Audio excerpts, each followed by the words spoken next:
Welcome to the Beau Show, the home of faith, family, and freedom.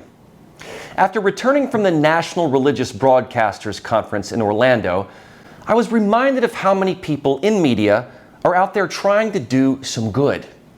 Some are trying to spread the gospel, others are making inspirational movies centered around faith, and entrepreneurs have even created apps to help you with your faith, such as pray.com. I was really moved by my interview with Tim Ballard, who saved dozens of kids who had been trafficked to Colombia, which is the basis of the upcoming film Sound of Freedom. You'll see my upcoming interview with Tim soon, but when you go to conferences like this, you get inspired and reinvigorated, and you see the antidote to wokeness, if you will. None of us are perfect, of course, but at least you see people trying to guide people in the right direction and share messages of hope, faith, love, and joy. And faith and sports can sometimes coincide. As a kid, I remember participating in the Fellowship of Christian Athletes. The local AAA baseball team had a faith and family night where church congregations could come to a game.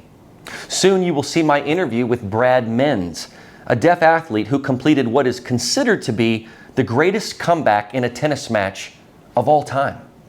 But if you'll notice, faith and sports don't seem to be intertwined too much anymore, at least on the corporate level. The only time I can think of where faith even played a minor role was totally happenstance, when Bills player Damar Hamlin collapsed on the field after a collision, and players and even ESPN commentators began to pray. Why did they do this? Well, because moments near death bring us to our knees, and we feel this closeness and craving for something bigger than us. It's a humbling moment. But that time of humble prayer for Damar was totally unplanned. It was a real, honest moment. The NFL would never have initiated any type of prayer movement or faith night in the NFL. In fact, they opt for initiatives like Football is for Everyone, an LGBTQ initiative. How about Football is for All Faiths? Not so much. The NFL mirrors the NHL's Hockey is for Everyone, which was the reason that I got replaced to sing the national anthem at the Florida Panthers game by a gay singer for their Pride Night not too long ago. These initiatives, derived from woke principles, claim they are designed to show inclusiveness. But what happened to me was complete exclusion. I contacted the NHL about this, and they said absolutely nothing. They will not address the fact that their policy is hypocritical. So these initiatives in professional sports have become an enigma, yet they have become as routine as the seventh inning stretch.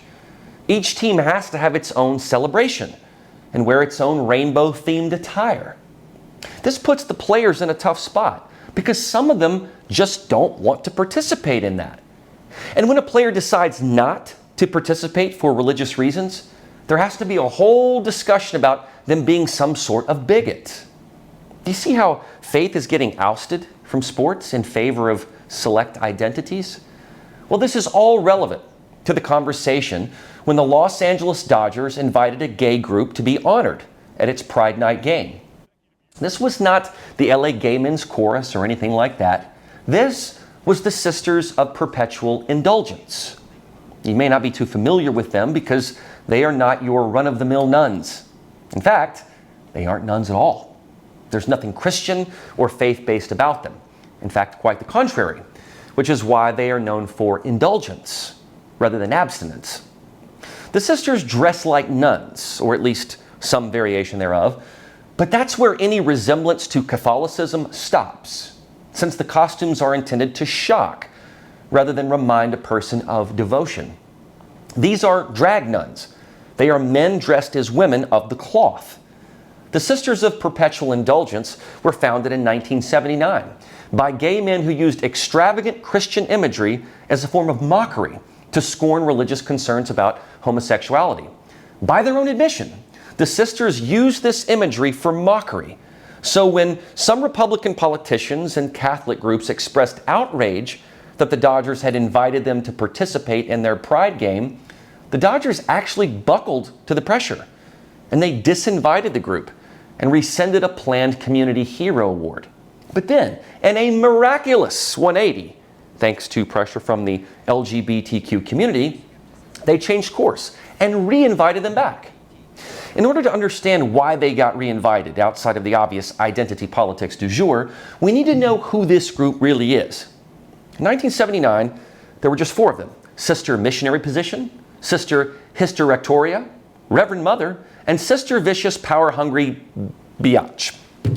Their real names were Fred Brungard, Edmund Guerin, Bill Graham, and Ken Bunch, who had met in 1979 at an international gathering of the Radical Fairies, a group of mystically minded queer people who rejected the idea that gay men should assimilate into straight culture. One of their mottos was, "Go forth and sin some more," which is diametrically opposed to what Jesus said to the harlot Mary Magdalene in the Bible, to whom he said, "Go and sin no more."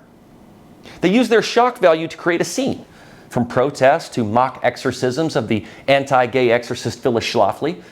Part of the reason they call themselves nuns is that they do what they consider to be traditionally known as pastoral care, specifically caring for those dying of AIDS, especially in the AIDS epidemic of the 1980s, when they considered the church to be turning its back on those people, especially those who were dying.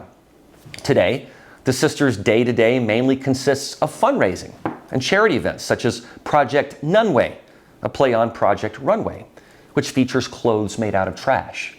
Today, the sisters have become quite expansive, including trans men and trans women, and even a straight man, Sister Lee Viticus, who wrote in the gay magazine Advocate in 2014 about his experiences as a non-gay, non-trans drag nun.